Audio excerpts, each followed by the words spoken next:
ठीक है ना। हमने कल पढ़ा था दर्पण के बारे में, दर्पण, गोलीय दर्पण, उत्तल दर्पण और अवतल दर्पण। उसके बाद में हमने कुछ परिभाषाएं देखी थी, वक्रता केंद्र, ध्रुव, वक्रता त्रिज्या, द्वारक, मुख्य अक्ष, फोकस बिंदु और फोकस दूरी। ठीक है, उसके बाद में हमने फोकस दूरी में और वक्रता त्रिज्या में संबंध देखा था। ठीक है ना। और हमने नियम भी पढ़े थे कल प्रतिबिंब निर्माण के। ठीक है ना। आज हम आपको जो पढ़ाएंगे उसका टॉपिक का नाम है पहला तो कार्तीय चिन्ह परिपाटी। यानी कि क्या होता है, हमें कन्फ्यूजन होता है कि कहाँ पर प्रतिबिंब सीधा बनता है, कहाँ पे उल्टा बनता है। और इसमें एक दर्पण सूत्र आएगा, उस दर्पण सूत्र में प्लस का और माइनस का लफड़ा रहता है। तो आप लोग टॉपिक लगाना पहले कार्तीय चिन्ह परिपाटी। कार्तीय चिन्ह परिपाटी। देखो बेटा, इसमें क्या होता है, आपने मैथ्स में ग्राफ देखा है, ग्राफ बिल्कुल उस ग्राफ की तरह ही होता है। ये कौन सा अक्ष है? एक्स अक्ष है। ये कौन सा अक्ष है? वाई अक्ष। यहाँ तक सही है ना। अब देखिए ग्राफ में आपने देखा होगा कि यहाँ के जो नंबर होते हैं क्या होते हैं? प्लस में। यहाँ पे क्या होते हैं? अब आपने देखा होगा यहाँ के नंबर प्लस में होते हैं, यहाँ के क्या होते हैं? माइनस में। यहाँ ऊपर के क्या होते हैं? नीचे के क्या होते हैं? माइनस। यहाँ तक सबको पता है ना। अब यही चीज़ हमें से इसमें करनी है हमारे इस प्रतिबिंब के निर्माण में, कि यदि कोई प्रतिबिंब है, जानते प्रतिबिंब क्या होता है? कोई दर्पण के सामने कोई वस्तु होती है तो प्रतिबिंब होता है। यदि कोई प्रतिबिंब है, अगर वह प्रतिबिंब इस दर्पण के सामने या पीछे, पहली बात तो अगर दर्पण के सामने बनेगा तो वो होगा वास्तविक, और पीछे होगा तो वो होगा आभासी। अगर प्रतिबिंब इस मुख्य अक्ष के ऊपर बनता है तो क्या होगा? वाई अक्ष के अनुदिश होगा ना। यदि प्रतिबिंब इस मुख्य अक्ष के अनुदिश, मतलब मुख्य अक्ष के ऊपर बनता है तो वो क्या होगा? धनात्मक होगा। क्या हो? धनात्मक। लेकिन अगर इस प्रतिबिंब इस मुख्य अक्ष के नीचे होगा तो क्या होगा? तो यहाँ पर आपको लिखना होगा धनात्मक, और यहाँ पे क्या लिखोगे आप लोग? ऋणात्मक। यहाँ तक समझ में आया ना। अगर प्रतिबिंब इस मुख्य अक्ष के ऊपर बनता है तो धनात्मक लेंगे, और नीचे बनता है तो उसको अपन ऋणात्मक लेंगे। लेकिन दूसरी बात और है, अगर प्रतिबिंब इस एक्स अक्ष है इसकी तरफ बनेगा तो क्या होगा? धनात्मक होगा ना। लेकिन अगर यहाँ पे इधर बनेगा वाई अक्ष की तरफ तो क्या होगा? ऋणात्मक। यहाँ तक समझ में आया ना। क्योंकि ये सबसे बड़ी बात है समझने की। अगर हमें ये समझ में आ गया प्लस और माइनस का, तो आप जो उसमें आता है दर्पण सूत्र, उसमें प्लस और माइनस की गलती आप नहीं करोगे। क्योंकि उसमें आपको एग्जाम में ये देता नहीं है कि ये प्लस का, ये माइनस का। आपको दे देगा कि यू का मान इतना है, वी का मान इतना है, एफ का मान इतना है, आपको जो भी निकालना होता है। लेकिन आपको वहाँ पे गलती कर देते हो, सीधा मान रख देते हो। लेकिन हमें ये पता होना चाहिए कि यू का मान प्लस में है कि माइनस में, वी का मान प्लस में है कि माइनस में, और एफ का मान जो आएगा वो किस में आएगा। ठीक है ना। यहाँ तक समझ में आया? ये परिपाटी समझ में आ गई ना। ठीक है बेटा। अब हम पढ़ेंगे बेटा उसके बारे में कि दर्पण में प्रतिबिंब का निर्माण। पहले किसके बारे में पढ़ेंगे? उत्तल के बारे में पढ़ लेते हैं, क्योंकि उत्तल में दो ही प्रतिबिंब बनेंगे। उत्तल दर्पण से प्रतिबिंब निर्माण।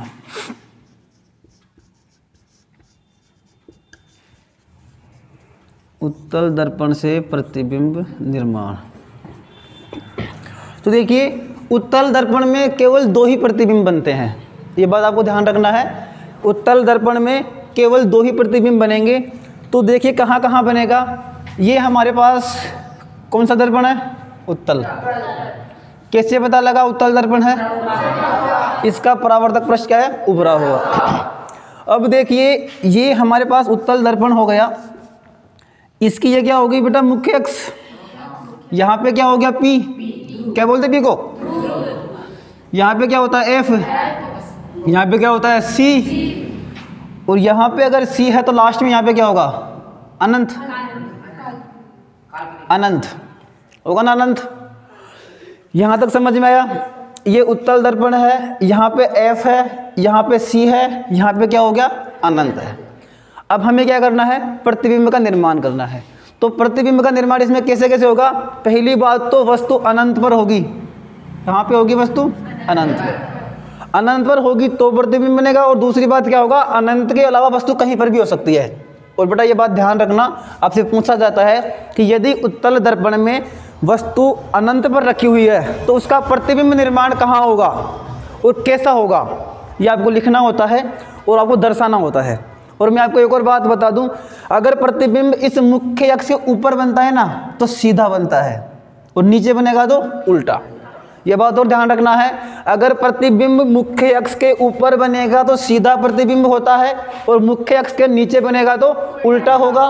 प्रतिबिंब मुख्य अक्ष के ऊपर होगा तो धनात्मक, और नीचे होगा तो ऋणात्मक। एक्स अक्ष के अनुदिश होगा तो धनात्मक, और इसके वाई के अनुदिश होगा तो ऋणात्मक। समझ में आ गया? यानी कि एक्स अक्ष के अनुदिश दाएं तरफ होगा तो धनात्मक, और बाएं तरफ होगा तो ऋणात्मक। वाई अक्ष के अनुदिश ऊपर की तरफ होगा तो धनात्मक, और नीचे की तरफ होगा तो ऋणात्मक। यहाँ तक समझ में आ गया ना आपके? ठीक है बेटा। अब देखिए क्या होगा जब, और आपको मैं एक और बात बताता हूँ कि जब भी प्रतिबिंब का हम निर्माण करते हैं तो दो तरह से किरणें गुजारते हैं, यानी कि दो किरण हमें गुजारनी होती है। और जब भी वस्तु अनंत पर होगी तो दोनों ही किरणें कहाँ से गुजरेगी, एक ऊपर से, यानी कि दोनों ही जगह क्या लगेगा। पहला नियम आपको मैंने कल क्या पढ़ाया था, 4 नियम प्रतिबिंब निर्माण के। पहला नियम क्या था कि जब प्रकाश की किरण मुख्य अक्ष के समांतर गुजरती है तो परावर्तन के बाद ऐप से होकर निकलती है। दूसरा नियम क्या था, जब प्रकाश की किरण मुख्य फोकस ऐप से गुजरती है तो परावर्तन के बाद मुख्य अक्ष के समांतर हो जाती है। तीसरा नियम क्या था, जब प्रकाश की किरण वक्रता के अंदर सी से गुजरती है तो जिस दिशा में जाती है उसी दिशा में वापस लौटती है। चौथा नियम था, जब प्रकाश की किरण ध्रुव पी पे टकराती है तो जितने कोण से आती है उतने ही कोण से वापस जाती है। यहाँ तक का समझ में आ गया ना? ठीक है। अब देखिए अनंत पर कोई वस्तु होगी ना बेटा तो दोनों ही नियम यहाँ पे अपन पहला लगाएंगे। दोनों नियम क्या लगाएंगे? पहला। तो यहाँ पे ध्यान रखना, आप जब वस्तु अगर अनंत पर होगी ना, यहाँ पे मैं आपको एक सारणी बनाता हूँ, वस्तु होगी तो इसका प्रतिबिंब कहाँ बनेगा, ठीक है, और उसका जो आकार क्या होगा और उसकी प्रकृति क्या होगी, ठीक है। ये हमें 4 बातें याद रखनी है। तो वस्तु कहाँ पर होगी? पहली बात तो अनंत पर होगी। वस्तु अगर अनंत पर होगी ना तो देखिए आपको पता है, यहाँ पर मान लीजिए कोई वस्तु है अनंत पर, ये आपको बना के दिखा रहा हूँ, अलग से बना देता हूँ नीचे, या फिर यही कर लेते हैं। ये अनंत पर वस्तु है। पहला नियम क्या कहता है कि जब प्रकाश की किरण मुख्य अक्ष के समांतर गुजरती है तो कहाँ से गुजरेगी? ऐप से। ऐप से गुजरेगी ना, ठीक है। दूसरा नियम क्या, इसमें क्या लगा, वही पहला लगेगा ना, तो वापस पहला नियम गया, मतलब किरण गई कहाँ से गुजरेगी? ऐप से। सॉरी उल्टा कर दिया मैंने, थोड़ा गलत हो गया। इसमें क्या होता है बेटा, उत्तल दर्पण में ये प्रकाश की किरण इधर जाती है, इसे गई, गई ना इसे। अब आप यहाँ पे देखोगे तो पहली बात किरण मिल नहीं रही, क्योंकि किनारों पे जाएगी तो किरण वापस इसे जाएगी नहीं। तो अब यहाँ पे आप देखोगे कि किरण मिल नहीं रही कहीं पे, तो ये इसको अगर हम पीछे की तरफ देखते हैं, यहाँ पे क्या एफ है, यहाँ पे वही सी है, यहाँ पे क्या अनंत है ना। अगर हम पीछे की तरफ देखते हैं तो क्या यहाँ पे मिलती हुई प्रतीत होती है, क्या हमें मिल रही है ना। तो दोनों किरणें कहाँ मिल रही है? एफ पर। ये मिल रही है या प्रतीत हो रही है? क्या हो रही है? प्रतीत हो रही है। तो आभासी है या वास्तविक है? आभासी है ना। तो पहली बात तो हमें ये पता लग रहा है कि प्रतिबिंब क्या है? आभासी है, ठीक है ना। दूसरी बात क्या है, कहाँ बन रहा है? एफ पर। अब एफ पर बन रहा है यानी कि बिल्कुल इस मुख्य अक्ष के ऊपर है, तो क्या होगा? बहुत छोटा, इसका आकार नहीं है बिल्कुल भी। तो इसमें क्या पता लगा हमें कि जब प्रकाश की किरण कहाँ से अनंत पर होती है, कहाँ होती है वस्तु? अनंत पर। जब वस्तु अनंत पर होगी तो प्रतिबिंब कहाँ बनेगा? एफ पर, क्योंकि हमने पहला नियम पढ़ा है कि जब प्रकाश की किरण मुख्य अक्ष के समांतर जाती है तो क्या हो जाएगी? मुख्य फोकस एफ से होकर गुजरती है, ठीक है ना। यहाँ पे गुजर गई, प्रतीत हो गई, तो यहाँ पे हमारे पास क्या बना? प्रतिबिंब आभासी बना। और दूसरा क्या बना? बहुत छोटा। और इस मुख्य अक्ष से ऊपर बना है ना तो सीधा बना, आभासी व सीधा, ठीक है ना। क्या समझ में आई आपकी ये वाली बात? आई क्या समझ में? ठीक है। ये कब है? जब वस्तु अनंत पर थी। तो वस्तु अनंत पर है तो प्रतिबिंब कहाँ बनेगा? एफ पर। एफ पर बनेगा ना, ठीक है। दूसरी बात, इसका आकार क्या होगा? बहुत छोटा, आकार होगा बहुत छोटा, और प्रकृति क्या होगी? आभासी व सीधा, आभासी और सीधा, आभासी व सीधा। ये बात समझ में आई?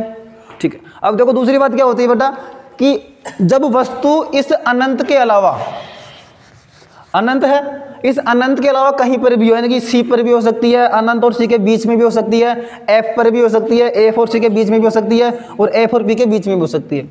जब वस्तु अनंत के अलावा कहीं पर भी होगी, उस कंडीशन में प्रतिबिंब कहाँ बनेगा? तो देखो बेटा, अगर अनंत के अलावा वस्तु कहीं पर भी होगी ना, यानी कि यहाँ पे मैं लिखता हूँ अनंत से परे, परे समझ रहे हो ना, इसके अलावा कहीं पर भी हो सकती है, तो बस प्रतिबिंब कहाँ बनेगा? इस एफ के और पी के बीच में, एफ व पी के मध्य। याद कर लोगे? अब ये क्या होगा? ये तो बहुत छोटा था, ये छोटा होगा, मतलब इससे थोड़ा बड़ा, तो छोटा हो गया। प्रकृति क्या होगी? वही आभासी व सीधा। ये बात समझ में आई आपके? आगे ना, क्या बोला हमने कि जब वस्तु अनंत पर होगी तो प्रतिबिंब एफ पर बनेगा, बहुत छोटा बनेगा, आभासी और सीधा बनेगा। अगर ये दोनों बात आपके समझ में आ गई तो अभी आपको प्रतिबिंब भी समझ में आ जाएगा। देखो इरेज नहीं होता यार, देखिए ये हमारे पास उत्तल दर्पण हो गया। यहां पे अपन क्या लिखेंगे? पहली बात, जब वस्तु कहाँ पे होगी? अनंत पर। जब वस्तु अनंत पर हो, अभी हमने देखा कि अगर वस्तु अनंत पर होगी तो प्रतिबिंब कहाँ बनेगा? एफ पर बनेगा। तो ये हमारे पास मुख्य अक्ष होगी, आगे तक जा रही है। यहाँ पे क्या था बेटा? एफ। यहाँ पे क्या था? यहाँ पे क्या हो गया?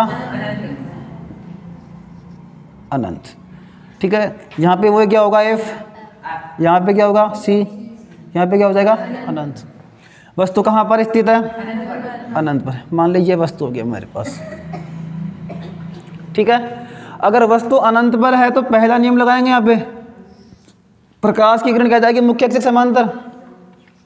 और आपने देखा उत्तल दर्पण तो किरण इस जाएगी ना बाहर, अंदर थोड़ी जाएगी। जब प्रकाश की किरण मुख्य अक्ष के समांतर जाती है तो परावर्तन के बाद लौट गई, गई इधर, ये इधर लौट गई। अब आप देखोगे कि सर आपने बताया था पहला नियम तो कि जब प्रकाश की किरण मुख्य अक्ष के समांतर गुजरती है तो परावर्तन के बाद मुख्य फोकस एफ से गुजरती है। यहाँ पे ऐसा हो ही नहीं रहा। तो यहाँ पे बेटा मैंने यही बताया था कि गुजरती भी है और प्रतीत भी होती है। अवतल दर्पण में गुजरती है और उत्तल में प्रतीत होती है। तो यहाँ पे क्या है, हम ऐसे मान लेते हैं कि ये किरण यहाँ पे गुजर गई, गुजर गई ना, यानी कि गुजरती हुई में क्या हो गई? प्रतीत। तो ऐसी स्थिति में आपका प्रतिबिंब कहाँ बना? एफ पर। तो आप यहाँ पे कह सकते हो कि प्रतिबिंब एफ पर बनता है। प्रतिबिंब कहाँ बना? एफ पर। कैसा बना? बहुत छोटा, बहुत ज़्यादा छोटा बन गया। और कैसी थी प्रकृति? आभासी व सीधा। अब आपको ये पता होना चाहिए कि आभासी कैसे लगा, आभासी है, सीधा कैसे पता लगा? इस मुख्य अक्ष के ऊपर की तरफ बना है ना, आभासी व सीधा। तो ये बात समझ में आई आपके? आगे ना, ठीक है। दूसरा क्या था हमारे पास कि जब वस्तु अनंत, वो अनंत के पर, यानी अनंत और पी के मध्य कहीं पर भी हो, अनंत के अलावा वस्तु कहीं पर भी हो सकती है, ये बस अनंत में नहीं होनी चाहिए। और कहीं पर भी अगर वस्तु होगी तो उसका प्रतिबिंब कहाँ बनेगा? एफ के और पी के मध्य। दूसरा है हमारे पास जब वस्तु अनंत से परे हो। तो देखिए ये हो गया हमारे पास उत्तल दर्पण, ये होगी मुख्य अक्ष। यहाँ पे क्या है? पी, यहाँ पे क्या है? एफ, यहाँ पे सी, और यहाँ पे अपन कर देते हैं अनंत। यहाँ पे वही एफ सी अनंत। क्या थी वस्तु? इस अनंत के अलावा कहीं पर भी है। तो कहाँ मानते हैं अपन? मान लेते हैं यहाँ पे, मान लेते, कहाँ पे माने? पी पे क्या होगा? यह मान लेते हैं, मान लेते हैं अनंत और सी के बीच में। तो पहला नियम क्या कहता है कि पहला नियम यह कहता है कि जब वस्तु मुख्य अक्ष के समांतर जाती है तो गुजर गई ऐसे, यानी कि F से होकर गुजरी। और दूसरा नियम क्या कहता है कि जब वस्तु F से जाएगी तो क्या होगा, मुख्य अक्ष के समांतर हो जाएगी। तो ये तो क्या पहला नियम।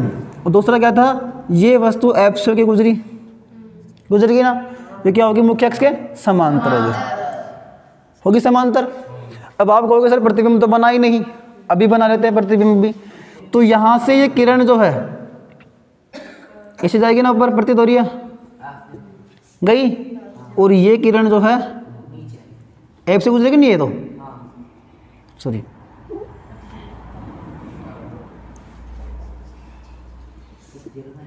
और ये F से क्यों गुजर गई, तो कहाँ मिली ये, F के और P के मध्य। तो प्रतिबिंब कहाँ बना, F के और P के मध्य। जो प्रतिबिंब है हमारा वो कहाँ बना बेटा, F और P के मध्य। प्रतिबिंब F व P के मध्य बनता है, ठीक है। कैसा बनेगा, सीधा और आभासी, आभासी व सीधा, ठीक है। और आकार क्या है, छोटा, बहुत छोटा नहीं है, छोटा है, ठीक है। ये समझ में आया वो दोनों बातें, पक्का समझ में आई ना। देखिए हमने क्या पढ़ा, कार्टेशियन परिपाटी पढ़ा, उसमें क्या है, यदि वस्तु अगर x अक्ष के अनुदिश ऊपर की तरफ होगी तो क्या होगा, धनात्मक होगा उसका मान, नीचे होगा तो ऋणात्मक, अगर लेफ्ट हैंड साइड होगा तो ऋणात्मक और दाएं हाथ की तरफ होगा तो धनात्मक। यहाँ तक समझ में आया ना। उसके बाद में हमने एक सारणी देखी है कि यदि वस्तु अनंत पर होगी, किसके लिए, उत्तल दर्पण के लिए। उत्तल दर्पण के लिए अगर हमने प्रतिबिंब निर्माण करना है तो जब वस्तु अनंत पर होगी तो प्रतिबिंब F पर बनेगा, ठीक है। कैसा बनेगा, बहुत छोटा, आभासी और सीधा होगा। और अगर वस्तु अनंत के परे हो, यानी अनंत के अलावा कहीं पर भी स्थित होती है तो प्रतिबिंब बनता है बेटा हमारे पास F के और P के मध्य, छोटा बनता है और आभासी और सीधा तो होता ही होता है। यहाँ तक समझ में आया, आ गया ना समझ में। चलिए अब उसके बाद में हम देखते हैं बेटा उत्तल दर्पण के उपयोग, क्योंकि आज हम उत्तल को बिल्कुल फ्री कर लेते हैं। तो उत्तल दर्पण के उपयोग क्या क्या होते हैं आपको मैं बता देता हूँ। पहली बात, उपयोग हमने क्या देखा कि उत्तल दर्पण में प्रतिबिंब क्या बनता है, छोटा बनता है, छोटा या बहुत छोटा, सीधा बनता है और आभासी बनता है। तो हमारे जो गाड़ियाँ होती है उन गाड़ियों के जो साइड में मिरर होता है ना, शीशा होता है, क्यों होता है वो, साइड देखने के लिए। तो उस गाड़ियों के साइड मिरर में उत्तल दर्पण का उपयोग किया जाता है। अब पूछे कि क्यों किया जाता है, तो उसका कारण क्या है, उत्तल दर्पण में प्रतिबिंब छोटा बनता है और सीधा बनता है। यानी कि छोटा सा कांच है, मान लीजिए पीछे से बहुत बड़ी गाड़ी आ रही है, ट्रक आ रही है, बस आ रही है, तो उस छोटे से कांच में वो दिख जाएगा ना। उस छोटे से कांच में इतना बड़ा साधन है पीछे, वो छोटा होकर दिख जाता है। तो पहला कारण क्या हुआ कि प्रतिबिंब छोटा बनेगा। दूसरी बात, जिस दिशा में आ रही है वैसे तो ना कि ऐसी उल्टी दिखेगी, सीधी दिखेगी ना। तो पहली बात क्या हुई कि प्रतिबिंब छोटा बनता है और दूसरी बात क्या हुई, सीधा बनता है। समझ में आया ना। तो आप क्या बोलोगे कि वाहनों के साइड मिरर में, किस में करते हैं इसका उपयोग, वाहनों के साइड मिरर में किसका उपयोग करते हैं, उत्तल दर्पण का। और ये बड़ा इसका उपयोग तो बहुत ज़्यादा इंपॉर्टेंट है। अगर आपसे पूछ लिया जाए कि वाहनों के साइड मिरर में किसका उपयोग करते हैं तो उत्तल दर्पण। लेकिन इसी के अपोजिट अगर आपसे पूछ लिया जाए कि वाहनों के अग्रदीप में, जानते हो अग्रदीप क्या होता है, हेडलाइट, वाहनों के अग्रदीप में किस दर्पण का उपयोग किया जाता है, तो बेटा आपको पता होना चाहिए वाहनों के अग्रदीप में अवतल दर्पण का उपयोग किया जाता है। समझ रहे हो ना बात को। दूसरी बात, अगला क्या है बेटा, अवतल दर्पण के उपयोग में क्या क्या है हमारे पास। अवतल दर्पण जो है, अच्छा अवतल दर्पण जो है, उस अवतल दर्पण का उपयोग हम कहाँ कहाँ करते हैं। आपने बेटा वो देखा सौर कुकर, देखा ना सौर कुकर, सौर कुकर के अंदर भी अवतल दर्पण का ही उपयोग किया जाता है। क्योंकि जो सौर कुकर है ना उसके अंदर दर्पण होगा, कांच लगा रहता है। जब प्रकाश की किरण उसके ऊपर गिरती है तो टकरा करके वापस जहाँ पे हमारा खाना रहता है उस खाने के ऊपर जाके गिरती है। तो सौर कुकर में किसका बता रहा हूँ मैं, अवतल का। अवतल दर्पण का उपयोग सौर कुकर में।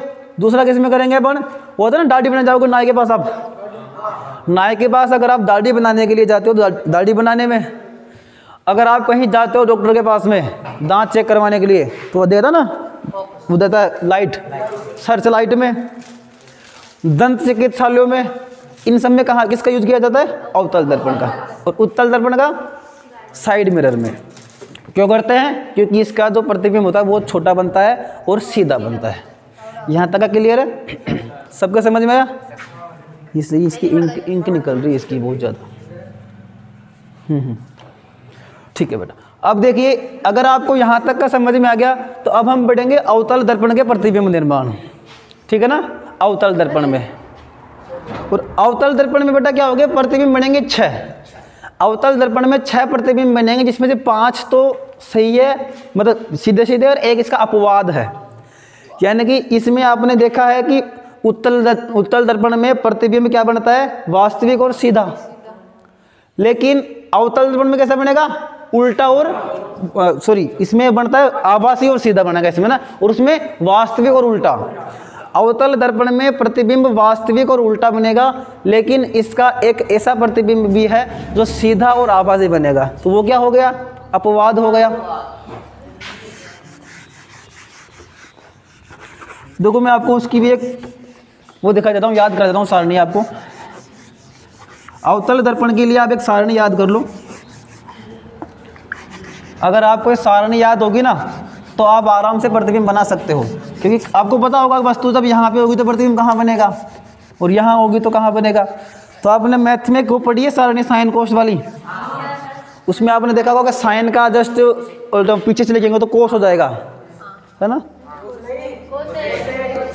अरे भैया साइन 0, 30, 45, 60, 90, फिर 90, 60 ऐसे होता है ना, कोस का हो जाता है।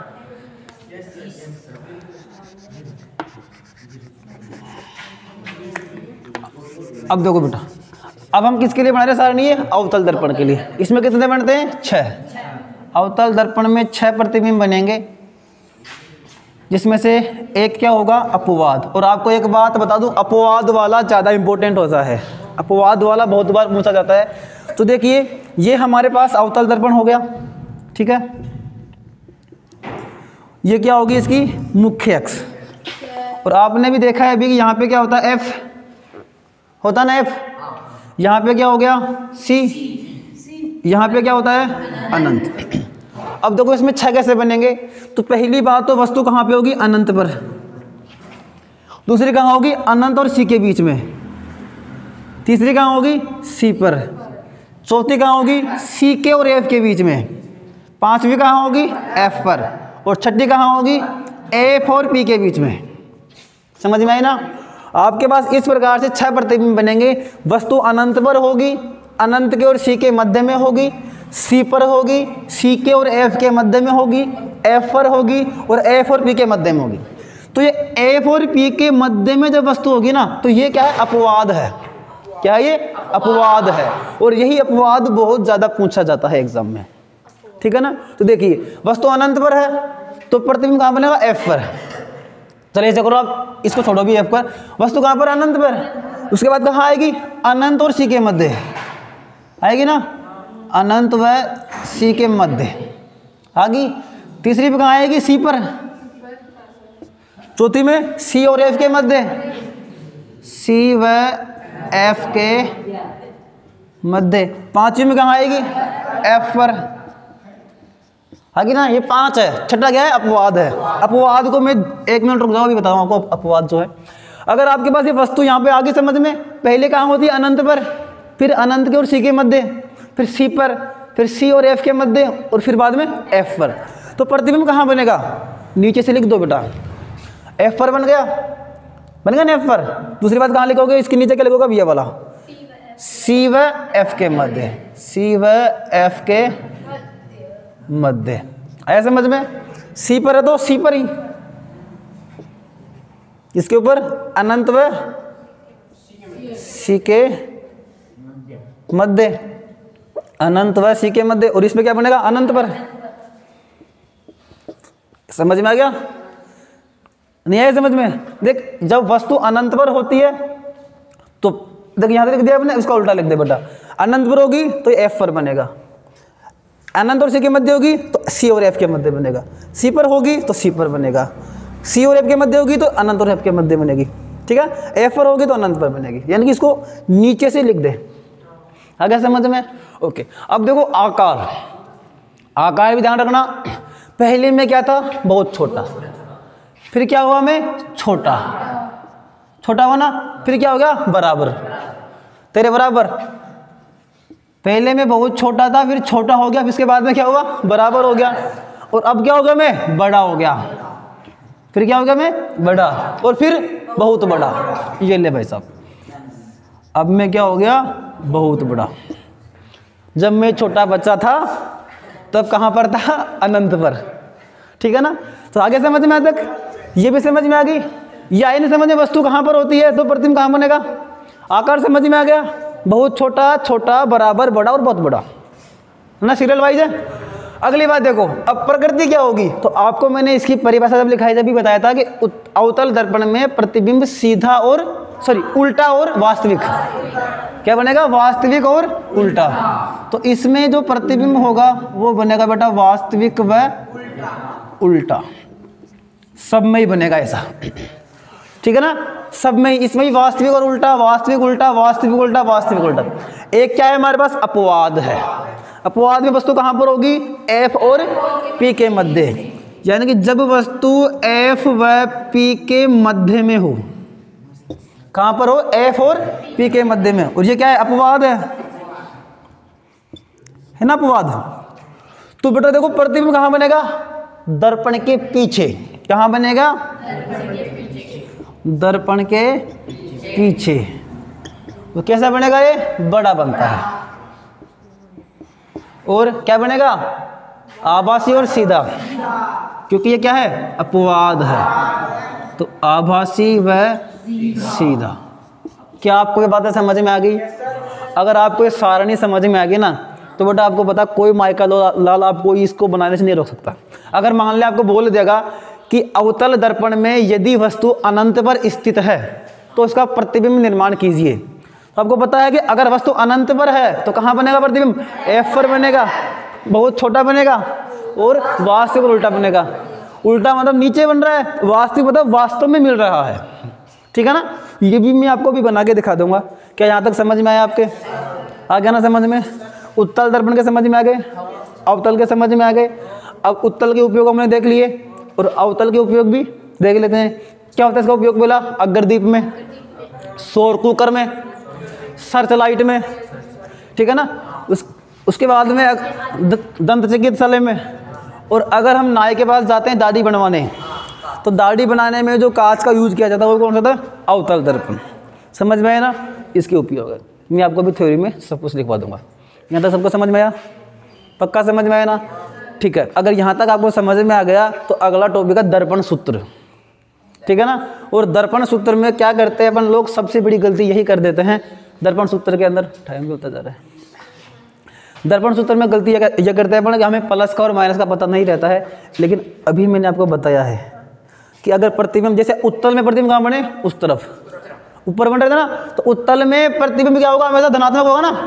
अभी हमने देखा उत्तल दर्पण में प्रतिबिंब इसके ऊपर बन रहे थे, तो आपको पता ऊपर मतलब धनात्मक और इधर मतलब धनात्मक, तो इसमें हमेशा V का मान क्या होगा, पॉजिटिव। और अवतल में इधर बनेंगे, अवतल में इधर बनेंगे और नीचे बनेंगे, तो इसमें क्या होगा, ऋणात्मक। यहाँ तक समझ में आया ना, ठीक है। अब हम इसकी थ्योरी लिख लेते हैं ना दिनेश।